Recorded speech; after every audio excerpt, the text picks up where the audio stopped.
Have you ever wondered why we sometimes make decisions that seem irrational? Or why we tend to stick with our initial decision even when presented with evidence to the contrary? Well, today we're going to explore the fascinating world of cognitive biases, those mental shortcuts that shape how we perceive, remember, and make decisions. So what is a cognitive bias? Well, a cognitive bias is essentially a systematic error in our thinking. They're like mental shortcuts that are designed to help us make decisions quickly. Now, this can be really helpful when we need to make decisions very quickly, say in an emergency. But these shortcuts don't always lead us to the most accurate conclusion. In fact, they can often lead us to making poor decisions and poor judgment without us actually realising it. So, let's have a look at some of the most common cognitive biases and see how they might be affecting day-to-day decision making. So, first up, we have our confirmation bias. This is where we look for information that reaffirms what we already believe. We often talk about people being in a social bubble, in an echo chamber, where in fact all they're getting back are echoes of what they necessarily believe. There's a great line from The Boxer by Simon and Garfunkel. A man hears what he wants to hear and disregards the rest. And this is our confirmation bias. Second up, we have what we call the anchoring bias. And this is where we subconsciously rely too heavily on the first bit of information that we hear. So imagine you're shopping for a car. In fact, my wife is shopping for a car at the moment. She's looking at minis. And let's say the first mini she saw was, I don't know, £10,000. Every mini she sees after that is below that £10,000 will seem like a bargain, even if it's not. And that is due to this anchoring for that first bit of information that we see. Another big one is the availability heuristic. And what this means is that we tend to overestimate the importance of information that is easily available, readily accessible. For example, you might hear about a plane crash. And then from then on, you might think that actually travelling by plane is really, really dangerous. Whereas in fact, it's one of the safest forms of transport that you can possibly take. Next up, we have the bandwagon effect. And this is basically, we do stuff because everybody else is doing it. Kind of like peer pressure, really.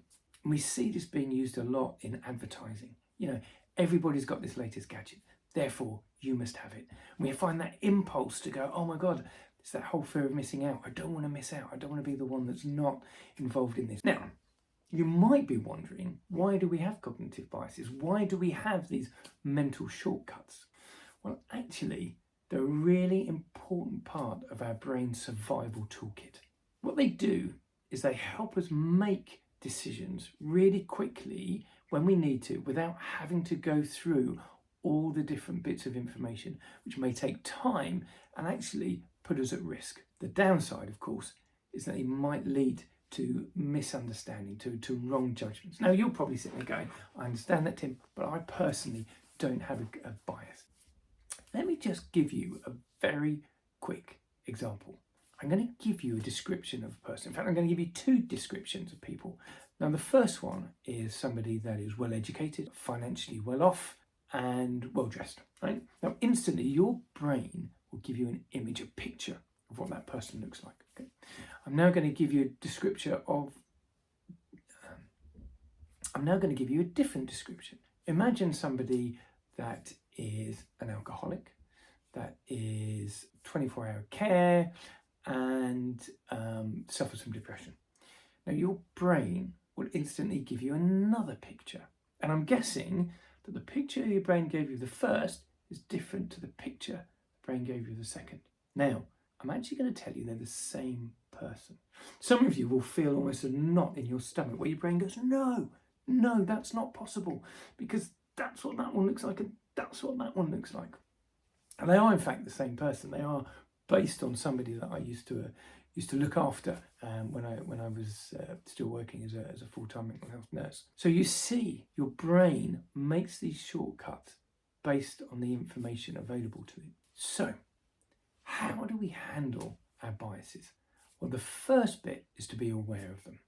When you understand that these mental shortcuts exist, you can start to catch yourself, test yourself almost, go, hold it, I've jumped to this conclusion, but is that right?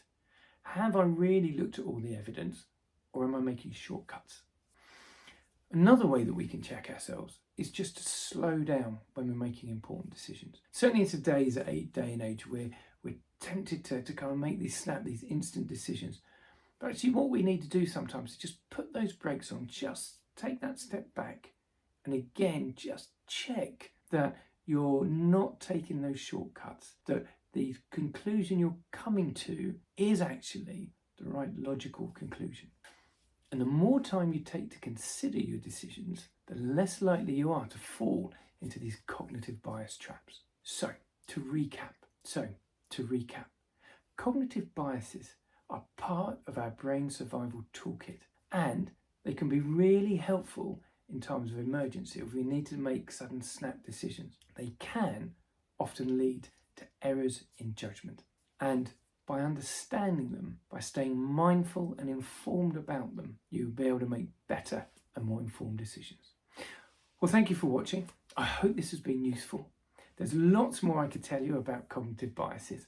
And actually one of the videos I'm thinking of making is about how we can use cognitive biases in our favour, almost like our own secret dark weapons.